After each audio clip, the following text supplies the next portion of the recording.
In terms of the preseason roster, Lisa, let's take a look at the preseason roster that Chicago put out and maybe go through some things here, right? Because there's some edits and adjustments that we are going to have to make along the way. For goalkeepers, they have Alyssa Nair, Cassie Miller, Emily Boyd, and Bridget Skiba. They have for defenders 13, listing Brianna Alger, Turner Davidson, Jada Hilton Pelea, Casey Kruger, Amanda Kowalski, McKenna McCannis, Tatum Malazzo, Zoe Morse, Kayla Sharples, Bianca St. George's, Erin Wright, Haley Van Fossen, and Tierney Wiltshire. For the midfielders, listing 8 with Danny Colaprico, Vanessa DiBernardo, Samantha Fisher, Morgan Gautrat, Kayla McKeown, Regan Steglager, Ella Stevens, Sarah Waldmore. And then for forwards, they have 12 listed with Jill Aguilera, Ava Cook, Channing Foster, Jasmine Grant, Sarah Griffith, Madison Haley, Rachel Hill, Sarah Luber, Alyssa Motts, Yuki Nagasato, Mallory Pugh, and Kalia Watt.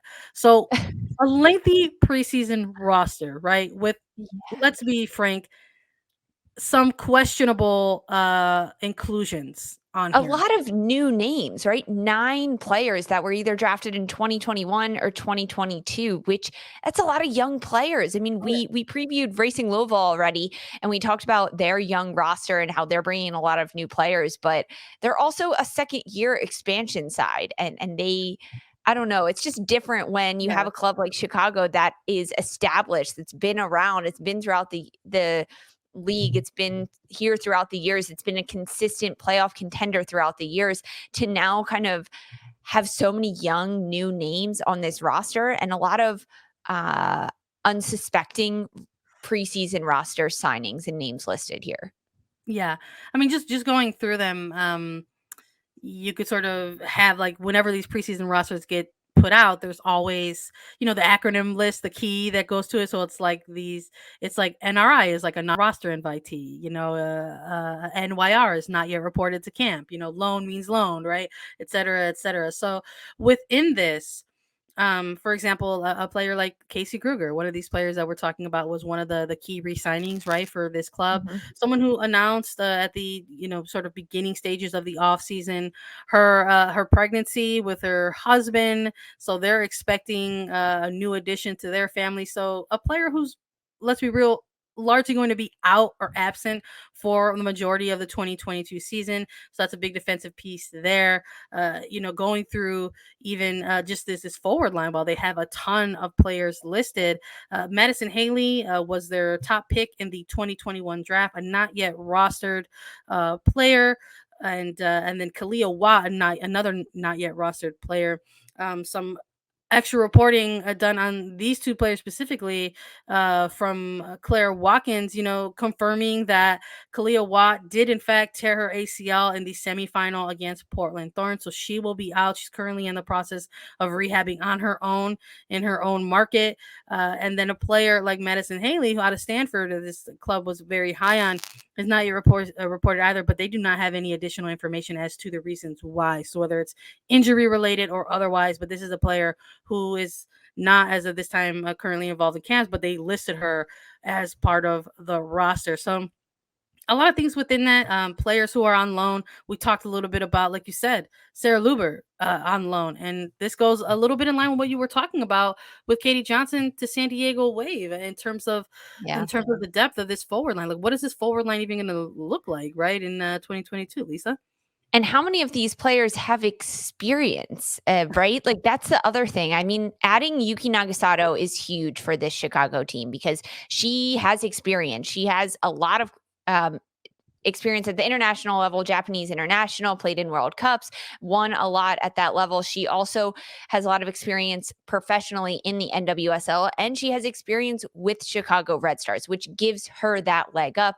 She's also like a fan favorite. So fans love her and fans want to see her. She's good in the locker room. She's a crowd pleaser. She's a great personality, and she can score goals when she's on the pitch. So adding her back to the roster, that's a huge help in this front line. But as you mentioned, Madison Haley not being available as of yet, Kalia Watt out for injury this year, it makes it thinner. So losing Katie Johnson is a really huge loss. But when you look at the listed 12 forwards, now down to 10 with the loss of Haley and Watt, how many of them played last year for this team? Rachel Hill, Sarah Lubert, but on loan now, so not really. Alyssa Motts, she did get some time, and then Mallory Pugh, but not a lot there, not a lot of depth by any means. So when I do look at this front line, it's almost like the same old story for Chicago. They have to just rely on their midfield to get them through day in and day out,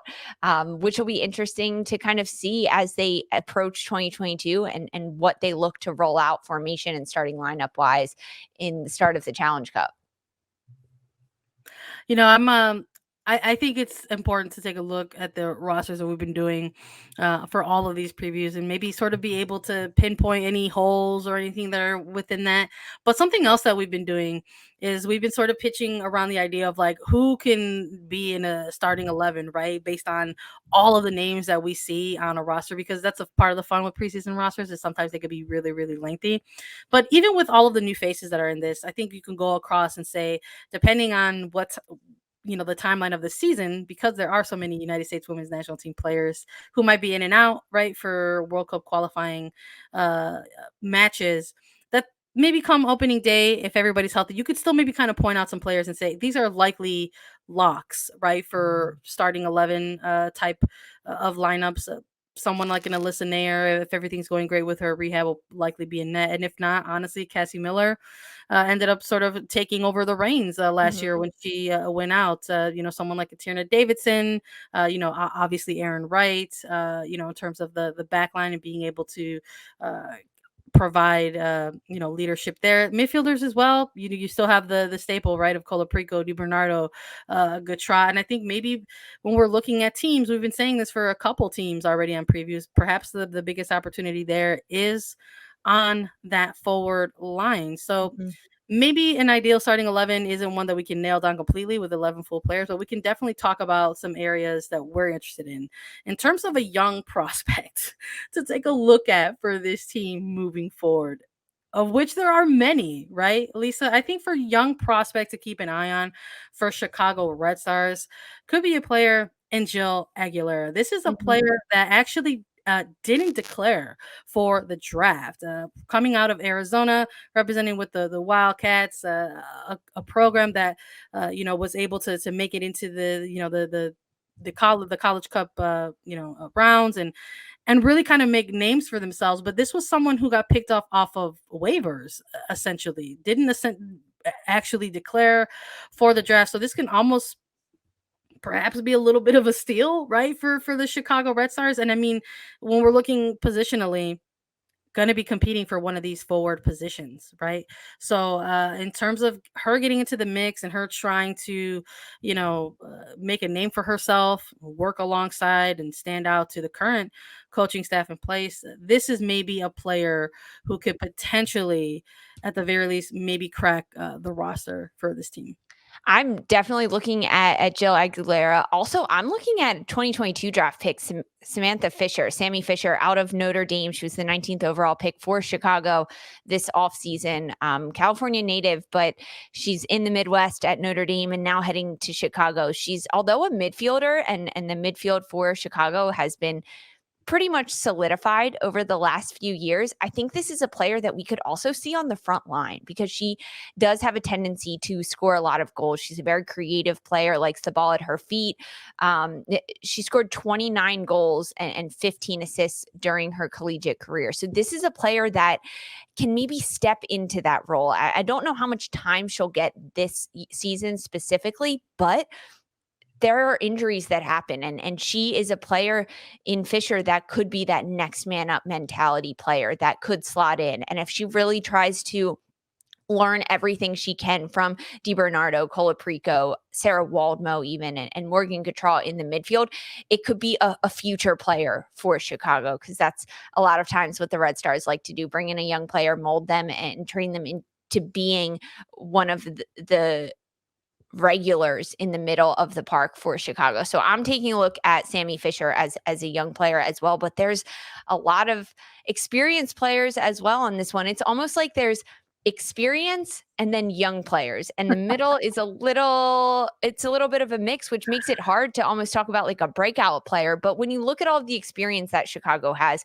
who needs to step up and who needs to really take this team on their shoulders and be the one to pull it all together?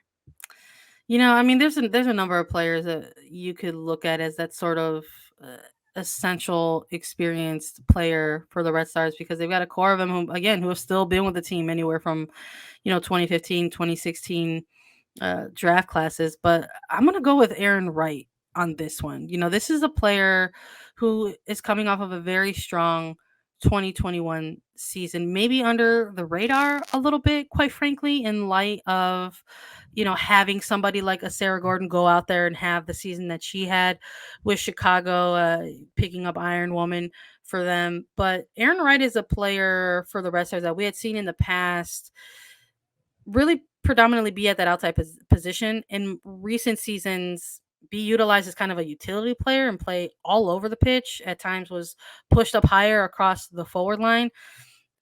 The part of the club after 2019 to have her pregnancy and then welcome a baby into the mix, and welcoming baby Grady into her life, and came back and had to work her way back from having giving birth and recovering back to the lifestyle of a pro athlete, and really went ahead and just went out there and did what she did in 2021. We're talking about all the way through, almost very nearly, Lisa, I don't know if you recall, but almost getting an equalizer in that Yeah. final against the Spirit off the post, right? So just someone who has been that player for the Red Stars that they can kind of point to and say, yes, like you've been here, you know what it's about. And she can sort of give that leadership. She can sort of give that experience to, quite frankly, maybe anyone positionally, having had the experience, yes, predominantly on the defensive side of things, Yeah. but really all over the pitch for Chicago. So if I'm looking for someone to maybe be that kind of essential experience player for the Red Stars, I'm looking at Aaron Wright. Me too. Aaron Wright is the great pick for that, especially in losing Sarah Gordon in the back line. Just everything that you mentioned all over the pitch, she can provide in the locker room. She can provide. It definitely someone that the team needs to lean on. And I think that Aaron Wright needs to take that mindset of I'm going to be a leader and I am going to step up vocally on the pitch, off the pitch, in the training room and everything like that. She needs to grab that, take it, and just own her leadership ability out this year. With that in combination, maybe for Chicago, I'm getting more amped about them for this year the more we talk about them, because I'm not going to lie, when I looked at their offseason trades and everything, I wasn't that excited about what the prospects were to come. I don't think that's unfair. I think a lot of people are maybe looking at Chicago in a similar lens, right? Coming off of an offseason that they did, going into preseason, what are they going to bring, right? International spotlight, maybe a little bit different from some other teams, but they are going to be missing United States national team players. There's already players involved in She Believes Cup right now with someone like Alyssa Nair, Turner Davidson, Morgan Gautrat, and Mallory Pugh. And as the year continues to roll out, obviously we'll keep an eye on that. If those players are still constantly called in to part of national team camps, that's going to impact Chicago and their season, which honestly, Lisa, perhaps leads us to our biggest burning question entering the 2022 season for Chicago Red Stars. Can Chicago continue their legacy as the league continues to grow? Can this team keep up with the league as it continues to expand? Will this be the first year Chicago doesn't make the playoffs in seven straight years? So maybe a number of questions, right? Instead of just one burning question. Can the Red Stars keep up as the league continues to evolve? I think this question is crucial for this team because they have been a powerhouse. I mean, not the burning powerhouse. I think when you look back historically, a lot of players or a lot of fans would say Portland Thorns stands out as a powerhouse. But Chicago has always been there. They've always been a contender. They've been competition. They've always been really tough to break down defensively. They can always score goals upon you. So can they continue to do that and match the competition in the league as it grows, as teams get better, as there's more competition? I think it's going to be hard for them. They cannot do the same thing that they've done the last 5 or 6 seasons and expect to make the playoffs.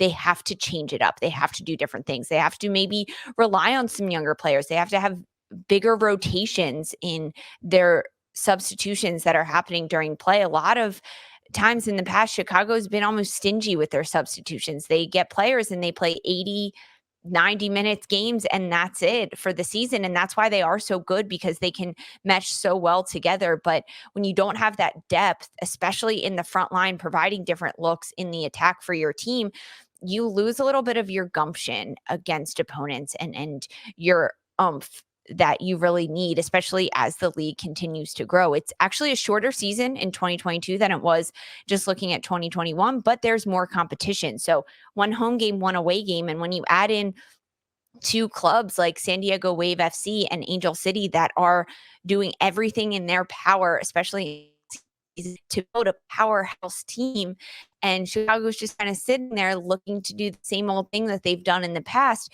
it's not going to be enough. So I want to see something different from Chicago so they can keep up and stay with the times and keep evolving as one of the top clubs in this league, which maybe leads us to our projected finish for 2022, Sandra. I mean, we listed them at 8 back in December, way back when, our way too early power rankings. After we talk through this, we look at their roster, we dive deep, we find the holes and we poke at them. We look at the young players, the experienced players. What are you thinking for their finish in 2022? Listen, I don't know how we can go off of what we just went through and maybe change that up. I think it's very, it's very obvious, and perhaps maybe a little bit of recency bias in that, going through their off season, you're like, they're not going to go anywhere. And to be quite frank, there was a little bit of that narrative around the team during 2021. We heard a lot about this team in 2021, seeing it on people's reactions to the team and how they played, like, oh, this team is boring, or they're not the same team anymore, or what are they going to do? And then all of a sudden they found themselves in another championship final towards the end, just based off of pure and sheer belief in each other and just getting it done on the pitch. So is it maybe a little unfair that you and I are going to come on here and say maybe the 2021 runners up are going to have this massive fall from grace, but that's part of the job, right? So I think to keep them honest and to keep it Chicago, you got to work until you earn. So to keep them honest, I think we are going to keep them in the 7 to 9 range. I think an ambitious finish for them in light of an expanded league would maybe be a low playoff spot, maybe a 5 or 6. Yeah. So maybe they still surprise folks, or still stay in the mix. But I think keeping them where we had them, I think is fair for right now. Would love to be proven wrong though. I don't think that's unfair to say. I mean, and frankly, like, I would not be surprised if they make the playoffs again in 2022, but I think it's going to be a lot harder than it has been in the past for Chicago. So I give them a low playoff spot as well, maybe 5, 6, maybe 6, 7, 8, keeping them in that range. We'll see. We'll see. They do have experienced players, which helps, but with CONCACAF W Championship happening in the summer and them losing a lot of their United States women's national team players, that's going to hurt them throughout the year. That's why they've got to have a deep bench. I mean, it's full circle. Everything, all the points I'm making, honestly connect to each other. So we'll see. Let's keep them honest. 7, 8, 9th spot, right out of playoff range for now. It's a new era for NWSL. We'll see how it shakes out for Chicago and if they could keep up